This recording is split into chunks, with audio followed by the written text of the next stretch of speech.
versículo 1 até o 27, nós vamos estar fazendo leitura essa noite. Atos 25, 1 a 27.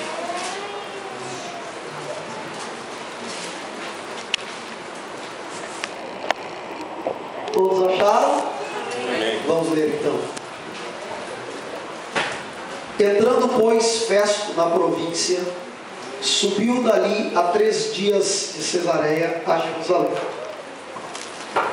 E o sumo sacerdote e os principais dos judeus compareceram perante ele contra Paulo e lhe rogaram, pedindo como favor contra ele que o fizesses vir a Jerusalém, armando ciladas para o matarem no caminho. Mas Festo respondeu que Paulo estava guardado em Cesareia e que ele brevemente partiria para lá.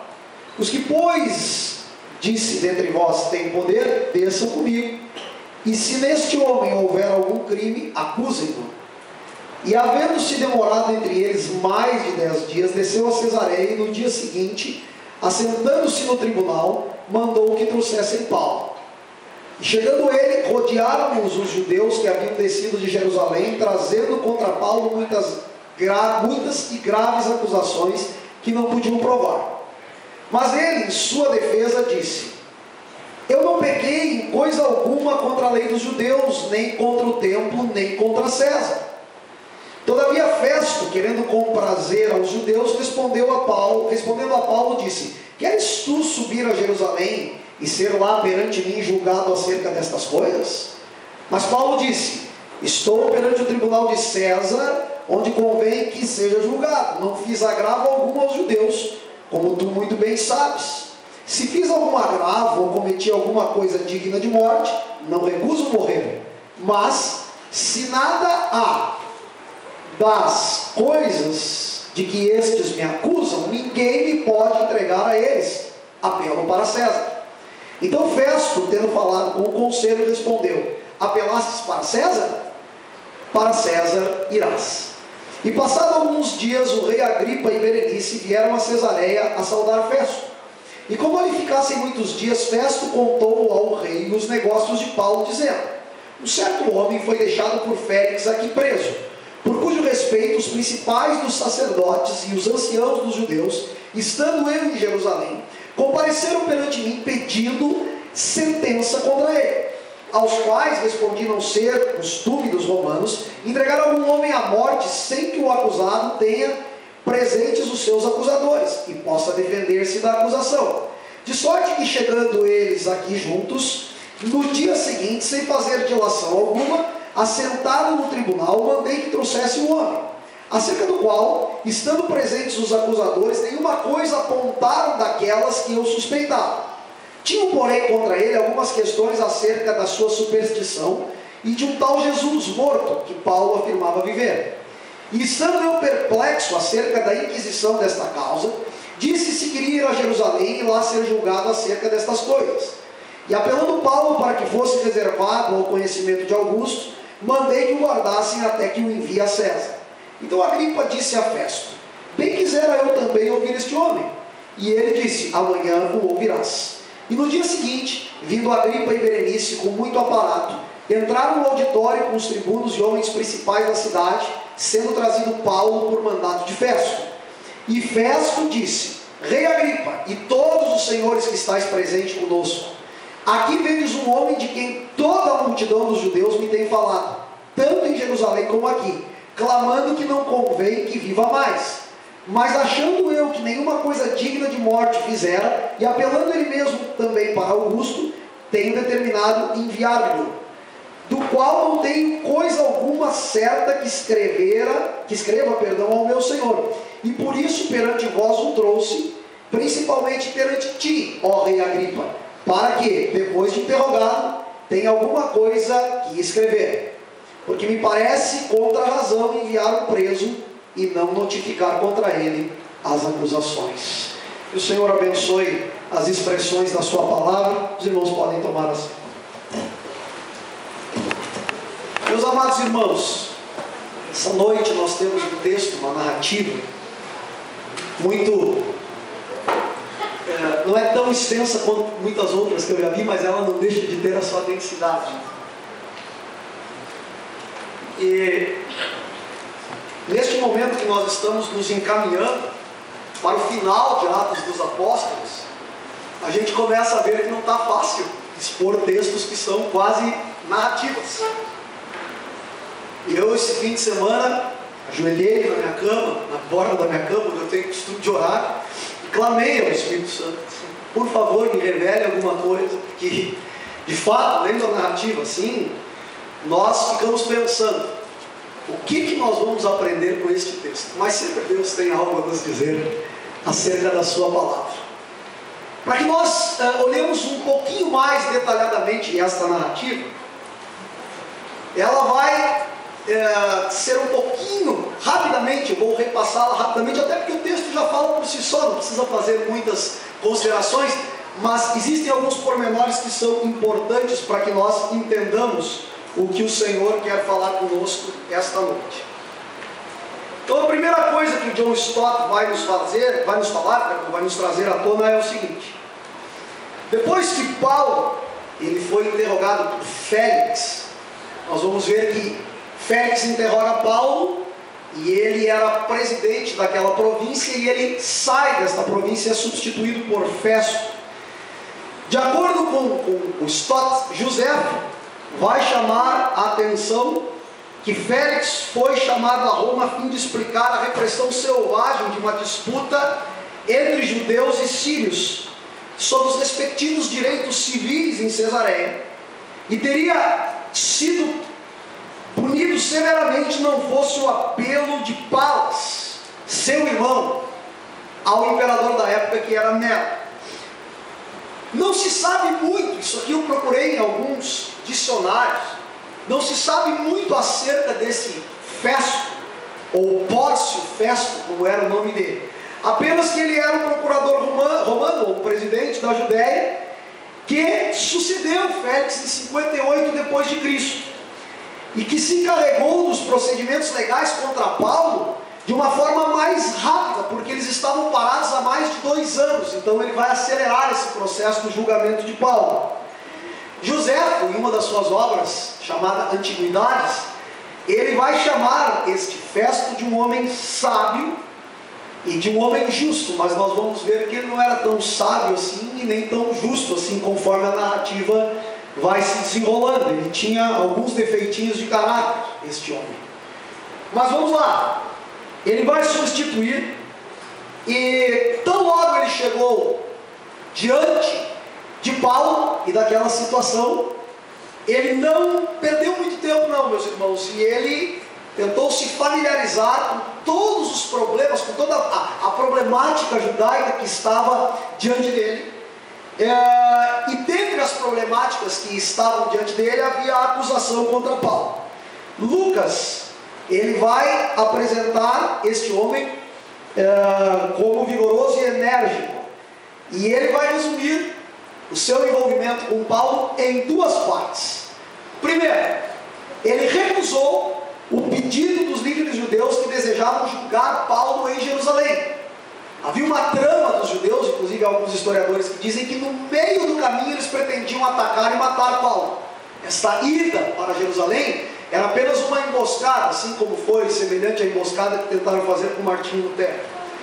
E segundo, ele ouviu a defesa de Paulo e o seu apelo, são 3 itens: ouviu a defesa de Paulo e seu apelo a César, e por último ele tem esse encontro então com o rei Agripa II, e ele vai discutir quanto ao que deveria ser feito em seguida. Então esses são os 3 momentos do envolvimento deste Festo com a vida do apóstolo Paulo. Vou repetir: recusou o pedido dos líderes judeus para que Paulo fosse julgado em Jerusalém, ouviu a defesa de Paulo e o apelo dele a César, e apresentou ele ao rei Agripa II, porque eles queriam ouvir a Paulo e queriam saber, por uma certa curiosidade, quem era esse homem tão perigoso assim, né? Quando Davi pregou aquele dia, nós vimos o grau de periculosidade que tinha em Paulo, hein? Tinha que mandar não sei quantos homens para fazer, tinha que fazer uma escolta para guardá-lo. Embora Festo ele tivesse um caráter mais conciliatório do que Félix, ele permaneceu firme em sua primeira visita a Jerusalém.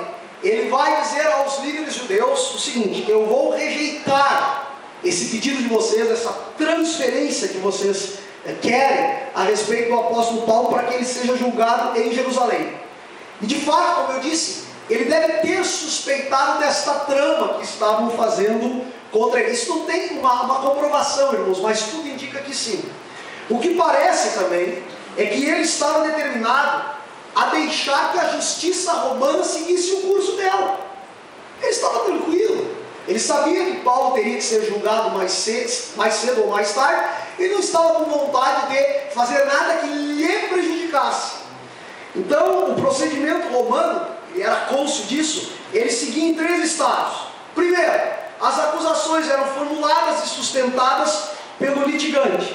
Depois, havia um ato formal de acusação pela parte interessada. E, finalmente, o caso era ouvido pelo representante do império em pessoa. Neste caso, ele mesmo, que era o procurador. O acusado e seus acusadores eram confrontados desta maneira. E ele achou que não era necessário dar continuidade e fazer uma espécie de atritamento maior entre os judeus e Paulo. Ele não tinha interesse nisso, na verdade, meus irmãos. Esses homens eram movidos por interesses políticos, interesses econômicos e por que não dizer, eles tinham desejo, e aí sim pode até se enquadrar dentro dos interesses políticos, de galgar posições militares dentro do Império Romano. Para ele não era muito interessante isso, então ele apenas faz o seguinte: bom, não vou mandar Paulo para Jerusalém, traga ele até a mim, e eu quero ouvi-lo. Eu quero ver quais são as acusações que os judeus fazem contra ele. Quero saber se elas têm alguma procedência. Lucas, então, ele vai continuar tratando desse assunto, e ele não especifica as muitas acusações sérias que os judeus estariam fazendo. Mas a defesa de Paulo indica que ele for acusado de 2 coisas: de ofender a lei judaica, o templo e o imperador. Mais uma vez, meus irmãos, os interesses políticos e religiosos aí vão se combinar, né? Parece alguma coisa da nossa época, né? Quando as pessoas têm interesses políticos e religiosos, elas se mancomunam, elas fazem conchavos, elas perdem a cabeça, perdem a ética, perdem o cristianismo, perdem tudo para fazer aquilo que elas acham que é melhor. Então, no discurso dos acusadores existia isso, certo? Nesta ocasião, em que Paulo está então diante de Festo, este é o tom. Paulo, ele ofende os judeus, a lei dos judeus, ele ofende o templo, e ele ofende o imperador Augusto. Nesta ocasião é que César vai ser mencionado pela primeira vez. Por quê? Porque Paulo vai ser acusado de afrontar a ele, e também vai ser o momento em que Paulo vai apelar a ele. Os distúrbios atribuídos a Paulo eram religiosos, na verdade, em sua origem, mas políticos em seu caráter. Essa é a ideia que o texto está passando. E este era o motivo do representante de César ser obrigado a tomar conhecimento deles, porque se havia alguma coisa política envolvida, ele tinha que saber, ele tinha que estar consciente. Os judeus sabiam que os governadores romanos, meus irmãos, relutavam em condenar com base em acusações puramente religiosas, e portanto, então, eles deram um vernizinho político na questão. Eles tinham esse interesse de detonar Paulo, deram esse verniz religioso. E o julgamento se prolongava porque a acusação era política, mas a prova que eles traziam diante era teológica. Então Festo ficou sem saber o que fazer. Olha, é uma acusação teológica, o problema mais religioso deles, eles estão tentando dar um verniz político, mas a coisa está complicada, não tem provas para isso. E foi a referência a César que Paulo vai fazer, que determinou, que os acusadores também, que determinou o curso do julgamento de Paulo. Bom, se eu estou falando contra César, me levem diante dele que eu quero me defender.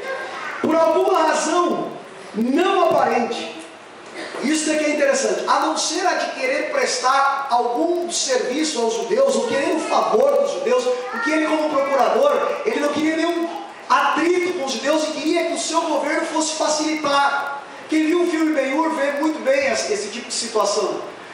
Quando chega o amigo de Ben-Hur de infância, Messala, ele chega no filme e vai dizer o seguinte: olha, Judá, tu me ajuda aqui nesta região a amansar o teu povo fala contra o imperador.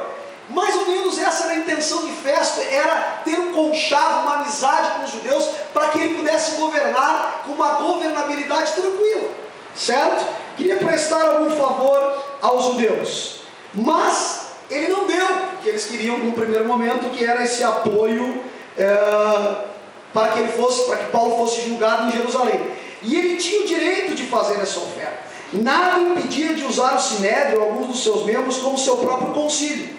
E Paulo temia isso, porque ele sabia muito bem que justiça e absolução romana poderia acontecer, mas justiça dos judeus não, eles queriam matá-lo, eles queriam acabar com ele. Mas como ele não cometera nenhum tipo de infração que fizesse com que Festo o mandasse a César ou o condenasse, ele ficou nesta situação e apelou para César. Parece que Festo, meus irmãos, não estava preparado para esse desdobramento. Ele não estava esperando que Paulo chamasse ou apelasse para César. Ele não podia condenar Paulo, pois temia infringir a justiça romana. Nem podia soltá-lo, porque se ele soltasse também, ele iria fazer com que os judeus se ofendessem. Assim, após ele se aconselhar com o seu concílio, seus conselheiros legais, aí sim, ele percebeu que não tinha mesmo nenhuma alternativa. E ele aproveitou quando Paulo disse: olha, eu apelo para César, que então tu vás a César. Se no julgamento diante de Félix, Paulo enfatizou que o caminho era um novo caminho que Jesus estava trazendo, e que ele tinha relação com o judaísmo, no seu julgamento diante de Festo, ele enfatizou a sua lealdade a César. César, inclusive, é mencionado 8 vezes nesse capítulo, meus irmãos. E tem algumas palavras gregas, né, como Kyrios, ele é tratado como Kyrios, ele é tratado como Sebastos e outros termos gregos que tem a ver com o senhorio dele como um líder político. Paulo sabia que não ofender a César e que ele se encontrava no tribunal de César. Era apenas lógico que ele fizesse uso de seus direitos de cidadão, apelando para ele. Bem, a coisa poderia ter terminado por aí, se não fosse a visita de 2 pessoas ilustres: Herodes Agripa e a sua irmã Berenice. Herodes Agripa, meus irmãos, era o rei Agripa II. O nome dele, na verdade, total era Marcos Júlio Agripa II. E ele era bisneto de Herodes o Grande. E ele recebeu de Cláudio o título de rei, tendo de presente o território do norte e nordeste da Palestina, o qual ele foi inclusive aumentado. Depois Nero aumentou um pouquinho o território deste rei, da posse desse rei e do governo deste rei. Essa Berenice, meus irmãos, era irmã de Paulo, irmã de Agripa, do rei Agripa, mas ela tinha, tudo indica, um caso incestuoso com ele. Mesmo sendo irmã, ela o tinha como um amante. Essa mulher tinha uma vida, irmãos, perdoem o termo, extremamente desgraçada. Só para que vocês entendam, ela foi casada com um tio dela. Essas relações parentais eram meio normais naquela época. Isso dentro da mentalidade pagã, evidentemente, não na mentalidade cristã. Acontecia isso dentro da sociedade. Quem vê alguns filmes, até mesmo da Idade Média, vai ver que os irmãos, os primos casavam entre si. E interessante é que ela chegou a casar com Tito, que foi aquele general romano que depois veio a ser imperador. E ela era uma mulher tão complicada que o Tito a abandonou e ela teve que voltar para a Palestina. E ela era apaixonada por esse seu irmão, o rei Agripa II. E os dois foram em uma comitiva visitar aquela região. E chegando lá, eles vão então estar diante do Festo e diante de Paulo. O que eles vão fazer? Qual é a ideia deles? Ele e Berenice vieram a Cesareia para uma visita de cortesia ao novo procurador. E durante a estada deles, Festo fez uma menção do caso de Paulo. E ele vai dizer: olha, essa bomba aí eu herdei do Félix. Foi o Félix que me deixou. E ele contou ao rei as 3 coisas que ele fizera, que é uma espécie de resumo do que nós já dissemos. Em primeiro lugar, na sua visita a Jerusalém, ele foi lá, conversou com os judeus e não entregou eles para os judeus. Em segundo, quando eles foram a Cesareia, ele conversa com Paulo e deixa Paulo apelar para César. E por último, em terceiro lugar, por ele não ter base para julgar a Paulo, ele perguntou a Paulo se ele queria ser julgado em Jerusalém. Ele apelou para César. Esse resumo ele fez para Agripa e para Berenice. Quando Agripa e Berenice ouviram isso, ficaram intrigados com essa história, acharam uma história interessante. E eles, depois desse resumo, disseram: olha, eu mesmo, já que eu tenho uma influência política e eu sou alguém que pertence à linhagem dos Herodes, e que tem uma história dentro do povo judeu, eu quero ouvir este Paulo e quero saber dele alguma coisa. Me parece aqui que a curiosidade dele, o Stott vai dizer isso e eu concordo, ela foi despertada assim como a curiosidade do seu tio-avô Herodes Antipas acerca de Jesus. Esses homens, eles tinham uma soberba, meus irmãos, que eles queriam inquirir todo mundo. Não, deixa eu ver quem ele é. Esse homem é tão famoso, alguma coisa eu quero arrancar dele, eu quero saber, eu quero me aproximar, eu quero, inclusive, alguns poderiam até pensar, eu quero que depois nos anais da história esteja meu nome registrado junto com esse homem, se um dia se tornar importante. Tudo era interesse humano, meus irmãos. Paulo então fica diante de Agripa, e o julgamento diante dele é o maior e o mais elaborado de todos os 5 julgamentos. Lucas vai descrever a cena em detalhes, e a defesa de Paulo é mais polida, inclusive em estrutura e linguagem, do que as outras. Stott vai fazer uma pergunta, ele diz assim: pergunte-me se Lucas estava presente nesse lugar, ou não. Se não estava, alguém contou isso a ele. Então no dia seguinte, meus irmãos, Paulo vai ser interrogado por Agripa e por Berenice. Eles vão para lá em grande pompa.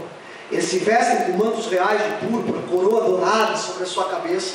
Festo também vai colocar um manto vermelho, e eles chegam diante de Paulo para fazer a sua inquirição.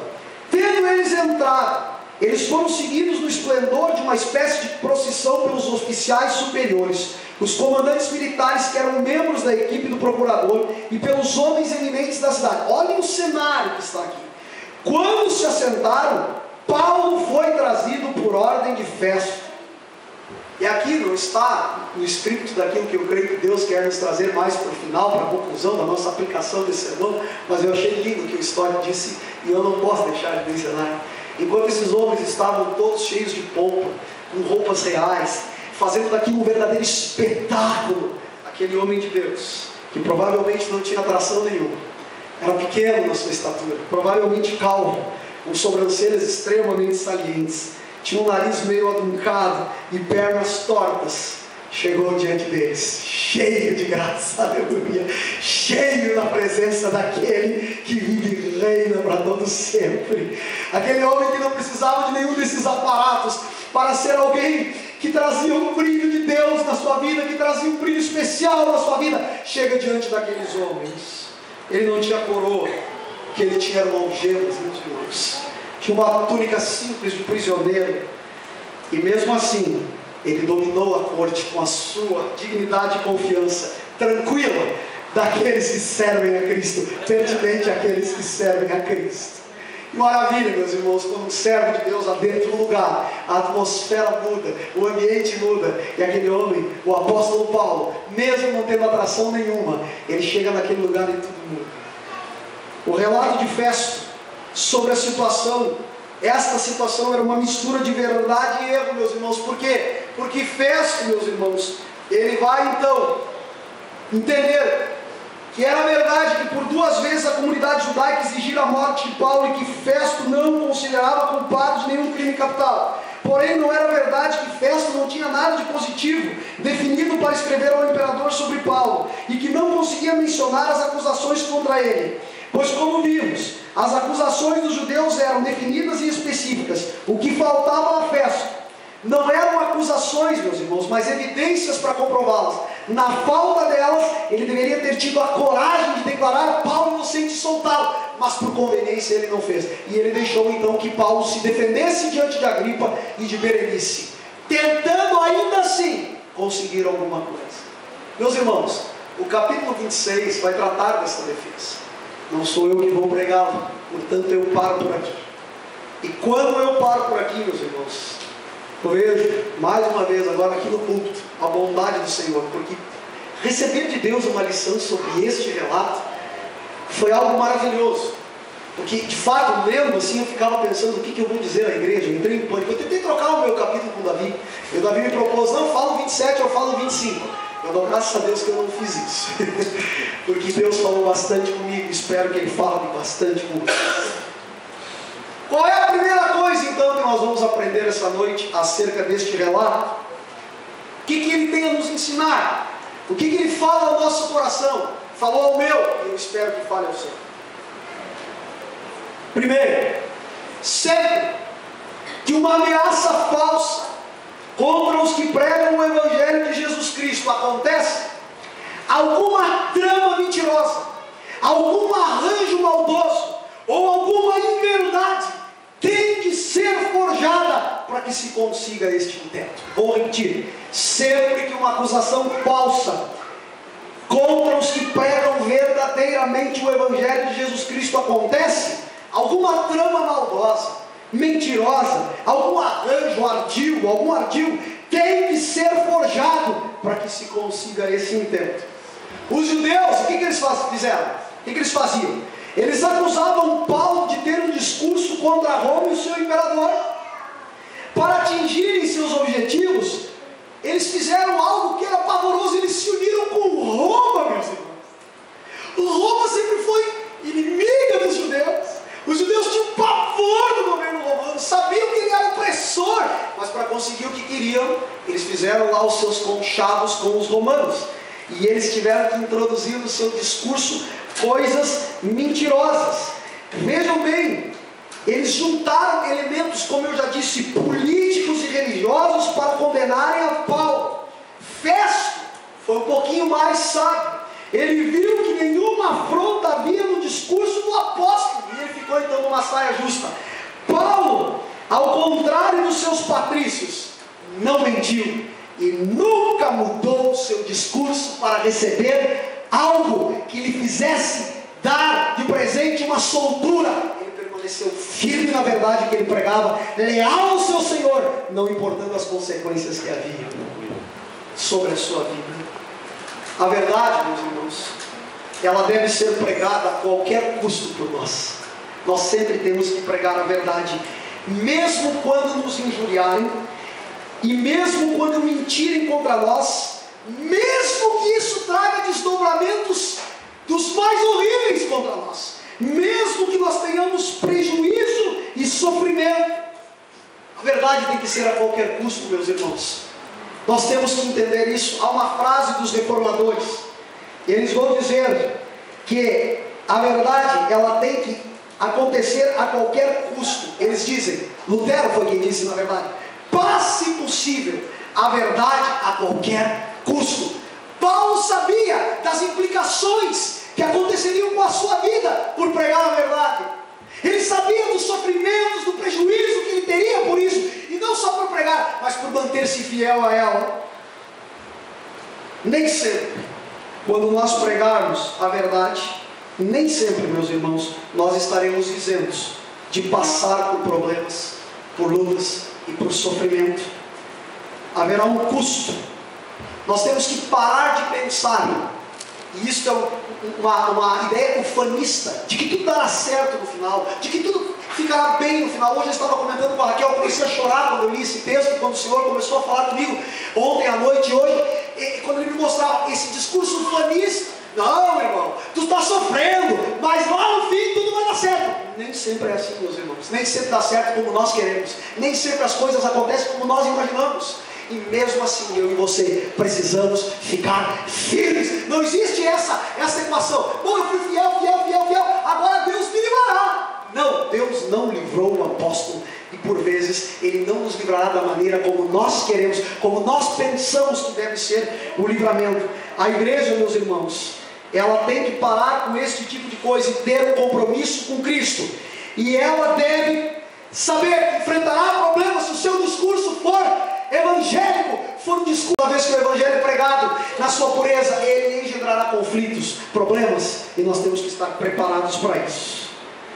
Notem, meus irmãos, que Paulo sabia que ele sofreria desde o início. Olha o que acontece com ele. Ele se converte, e aí Deus fala com Ananias e diz assim: vai lá e ora por aquele homem, ele é um vaso escolhido, e eu vou mostrar para ele o quanto ele tem que sofrer pelo meu nome.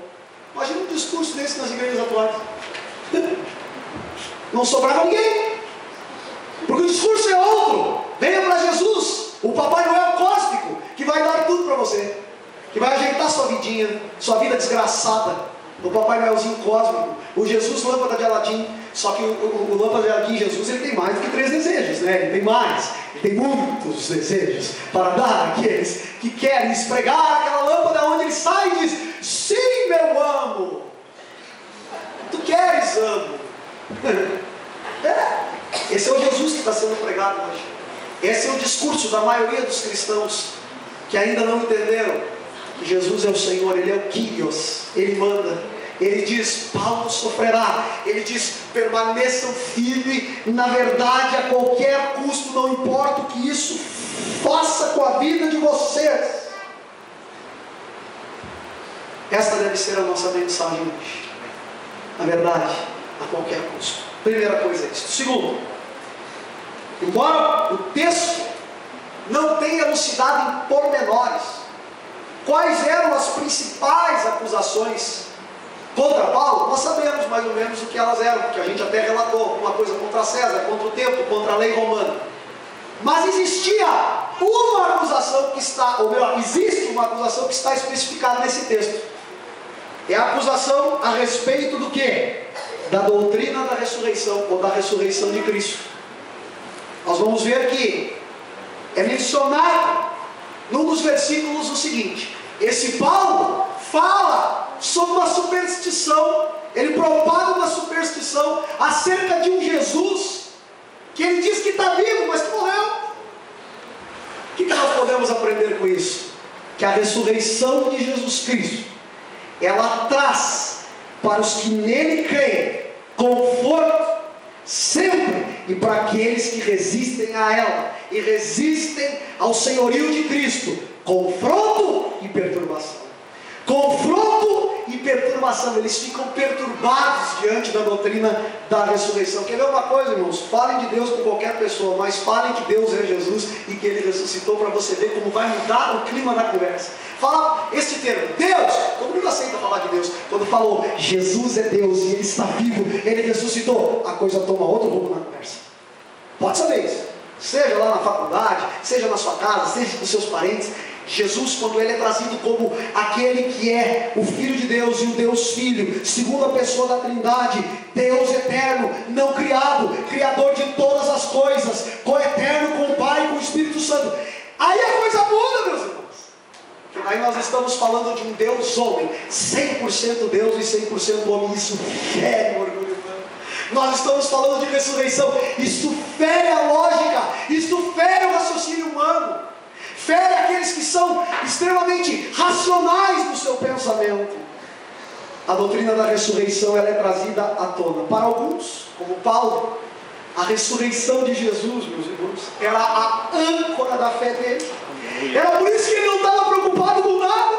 Ele sabia que o Jesus que haviam encontrado na estrada de Damasco estava vivo e reinava e reina pelos séculos dos séculos. Ele sabia que Cristo estava vivo e ele estava pronto para viver por Ele, para ser preso por Ele e para morrer por Ele. Tal foi o seu encontro com o Salvador. É interessante, meus irmãos, que não importa o que Festo, os judeus, Agripa e Berenice pensam, isso não mudaria a confiança de Paulo em Jesus Cristo e na ressurreição dele. Para os judeus que não criam em Cristo, a ressurreição perturbava, confrontava, era uma afronta, era uma ameaça às suas crenças religiosas, ao seu status quo religioso. Para os romanos era uma superstição, assim como é para os ateus. Eu nunca me esqueço, eu já falei isso aqui uma vez lá na UBRA, estava dando uma palestra com um doutor chamado Francisco Marcho. Tomara que um dia ele assista esse meu vídeo na internet. Essa é para ti, Francisco Marcho. Francisco Marcho é um doutor, historiador. E ele chegou na UBRA e disse assim: só darei minha palestra se vocês arrancarem aqueles 2 pauzinhos que estão ali, porque eu não acredito em Deus. Ah, meus irmãos, que tristeza que eu tenho. Eu não ouvi ele falar isso, me contaram. Porque senão eu teria levantado: professor, eu quero fazer uma pergunta para o senhor, doutor Francisco Marcha. Se Deus não existe, por que aqueles dois pauzinhos te perturbaram tanto assim? Aquelas duas coisinhas ali de pau, que a Umbra, até bem mal feitas as coisinhas da Umbra. Por que aqueles dois pauzinhos que estão ali estão te perturbando tanto? Deus não existe, Deus é uma farsa, Deus é uma superstição.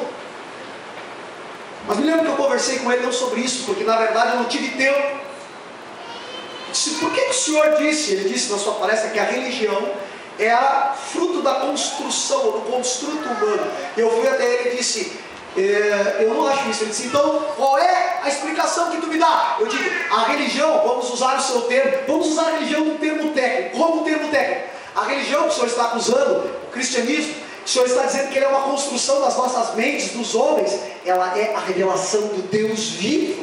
O senhor não sabe o que o senhor está dizendo, mas sabe o que ele disse para mim? Mas como um Deus deixa milhares de pessoas morrer? A velha coisa, o ateu com seus sentimentinhos de dor. E eu conversei com ele, e daqui a pouco chegou alguém, deu para ele de presente um vinho, e ele saiu e não me deu muita bola. Mas notem, se é tão superstição assim, por que dois pauzinhos incomodam tanto? Por que ele queria que tirasse a cruz?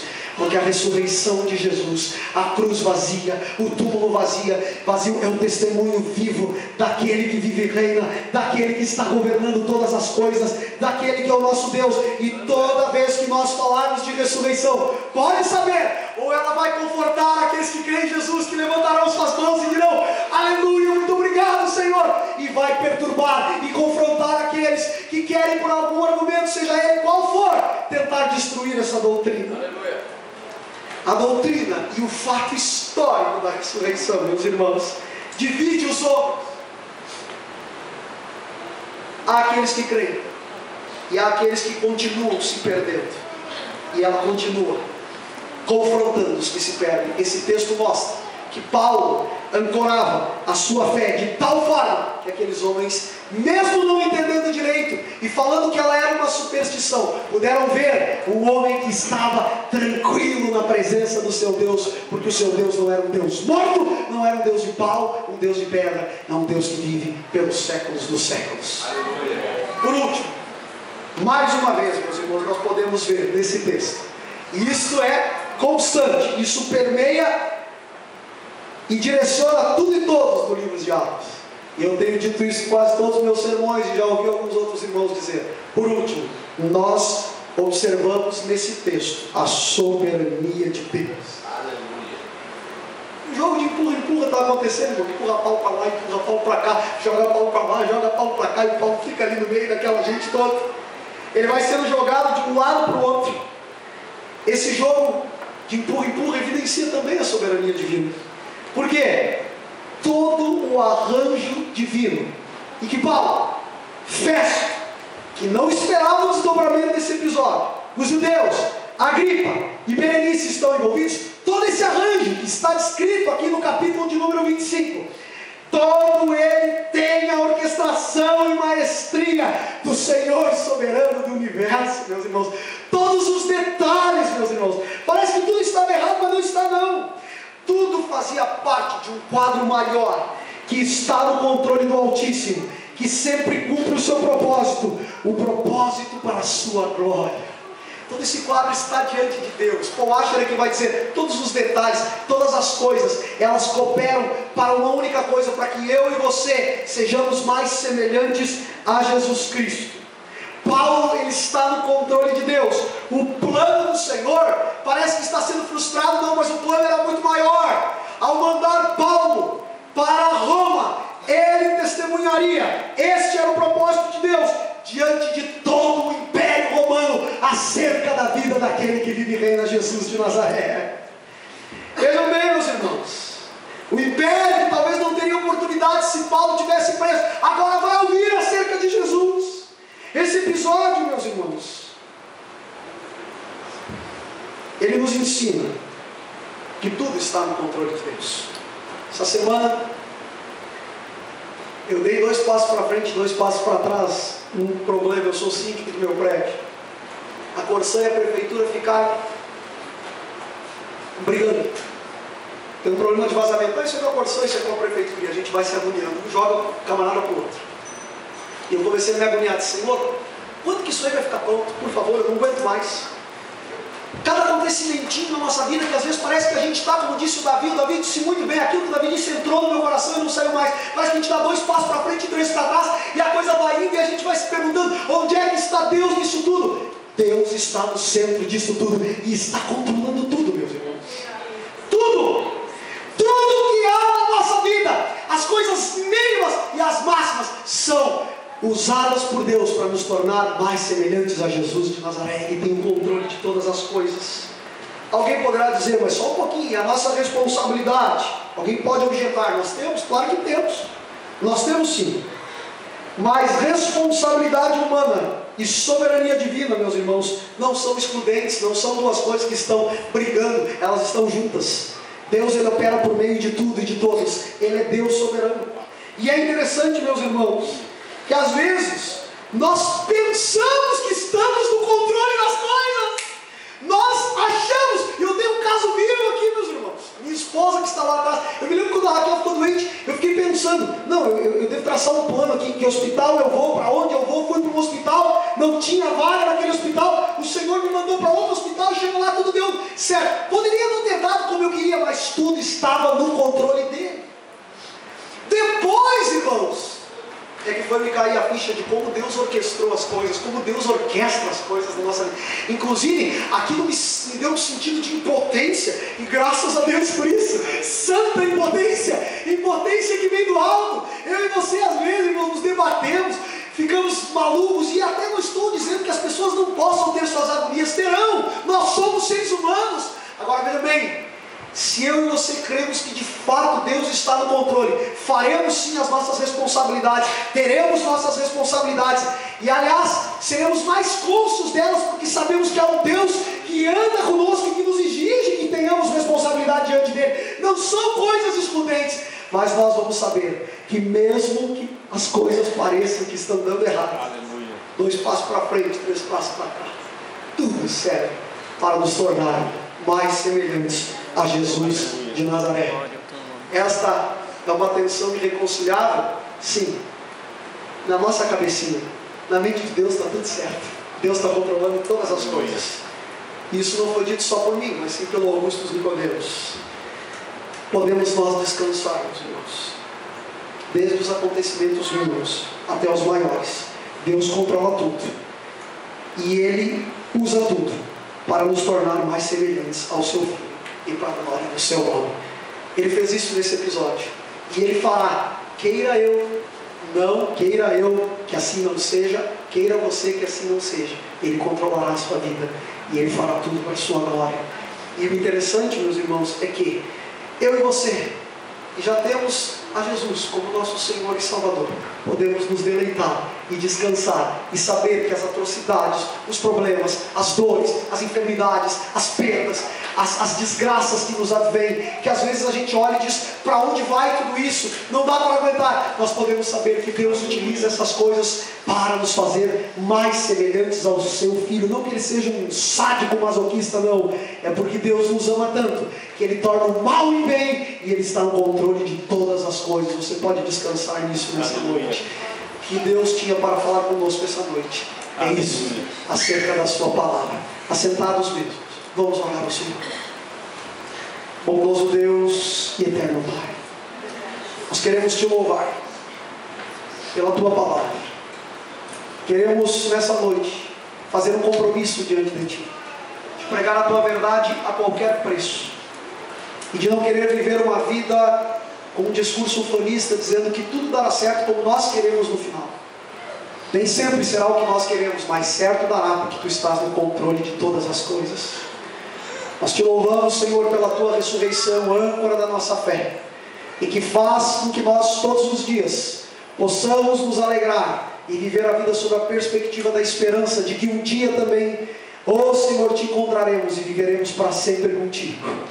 Também, Senhor, te louvamos por saber que tu és soberano, e que na tua soberania, Senhor, todas as coisas cooperam para o bem daqueles que te amam, daqueles que são chamados segundo o teu propósito. Senhor, se algum irmão, alguma irmã está lutando, está dando 2 passos para frente e 3 para trás, que ele saiba que tu estás, Senhor, controlando todas as coisas. Oh Senhor, não deixa que nós venhamos a relegar as nossas responsabilidades, mas que saibamos que todas elas estão dentro ainda da esfera do teu controle. Tudo é feito por ti, para a honra e glória do teu santo, bendito e maravilhoso nome. Se alguém está sofrendo com isso, que essa noite possa descansar na tua soberania eterna. É o que nós oramos e agradecemos em nome de Jesus. Amém. Pastor.